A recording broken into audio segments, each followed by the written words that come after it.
வாழிய செந்தமிழ், வாழ்க நற்றமிழர், வாழிய பாரதமணி திருநாடு. பாரதமணி திருநாடு நேயர்கள் அனைவருக்கும் வணக்கம். நாம் காஞ்சிமா முனிவரின் கனிமொழிகளை பார்த்து கொண்டிருக்கிறோம். அந்த வரிசையிலே இன்று 96வது பகுதியாக நிறைவு என்ற தலைப்பிலே காஞ்சிமா முனிவர் அருளியுள்ள கனிமொழிகளை பார்ப்போம். நாம் ஜீவாத்மாக்கள் பரமாத்மாவை உணர்ந்து பரமாத்மாவோடு ஐக்கியமாகும் போதுதான் முழுமையான நிறைவை அடைவோம் என்பதை அவருக்கே உரிய பாணியில் விளக்குகிறார் காஞ்சிமா முனிவர். அதை அவருடைய வார்த்தைகளிலேயே பார்ப்போம். ஜலத்துக்கு நிறைவு சமுத்திரம். டம்ளரில், செம்பில், குடத்தில், அண்டாவில், கிணற்றில், குளத்தில், நதியில் என்று ஒன்றை விட ஒன்று ஜாஸ்தியாக இருக்கிற ஜலம் கடைசியில் சமுத்திரம் என்று முடிகிறது. இப்படியே ஞானத்துக்கும் கிருபைக்கும் நிறைவான சமுத்திரம் பராசக்தி. நமக்கு கொஞ்சம் அறிவு, கொஞ்சம் அன்பு இருக்கிறது. பிராணிகளுக்கு நம்மை விட குறைவு. நம்மை விட ஜாஸ்தி அறிவுள்ள, ஜாஸ்தி கிருபாசக்தி உள்ள தேவஜாதிகள் இருக்கின்றன. நம்மிலேயே மகான்களானவர்கள் மகா ஞானிகளாக பரம காரண்யத்தோடு இருக்கிறார்கள். இந்த ஞானம் கிருபை பூர்ணமாக நிறைந்த இடத்தை தான் சுவாமி, பரமாத்மா, பராசக்தி என்று சொல்வது. எல்லாவற்றையும் அறிகிற ஞானம் அது. அறிகிறது மட்டுமில்லை, அறியப்படுகிற எல்லாமுமே அதுதான்.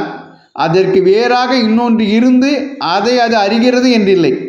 அப்படி இன்னொன்று இருப்பதற்கு இடம் இருந்து விட்டால் இது எங்கும் நிறைந்த பூரணமாகாது.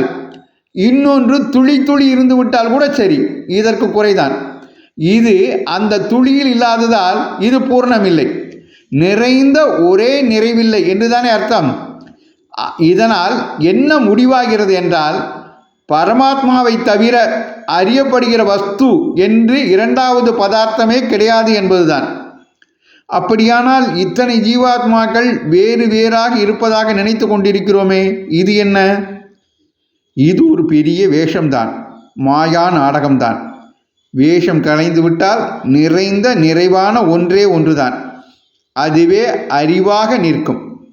சித்தமிசை குடிகொண்ட அறிவான தெய்வமே என்று தாய்மான சுவாமிகள் சொல்கிற அறிவு அது பூர்ணமானதால் அதனால் அறியப்பட வேண்டிய வஸ்து என்று வேறு எதுவுமே இல்லை. தன்னையே அறிந்து கொண்டிருக்கிற அறிவு அது. இப்படி இரண்டாவதாக வேறே இல்லாமல் ஜீவாத்மாவை, அதாவது ஜீவாத்மாவாகிய நம்மை அந்த பரமாத்மா சமுத்திரத்தில் கொண்டு போய் கரைப்பதுதான் வாஸ்தவமான நிறைவு. உண்மையான நிறைவு என்பது ஒவ்வொரு ஜீவாத்மாவும் பரமாத்மாவை உணர்ந்து படிப்படியாக வளர்ந்து அந்த ஜீவாத்மா பரமாத்மாவோடு கலப்பதுதான் உண்மையான நிறைவு என்று காஞ்சிமா முனிவர் விளக்குகிறார். காஞ்சிமா முனிவரின் கனிமொழிகளை தொடர்ந்து கேட்க பாரதமணி திருநாடு சேனலை தொடருங்கள். நன்றி, வணக்கம், ஜெய் ஹிந்த்.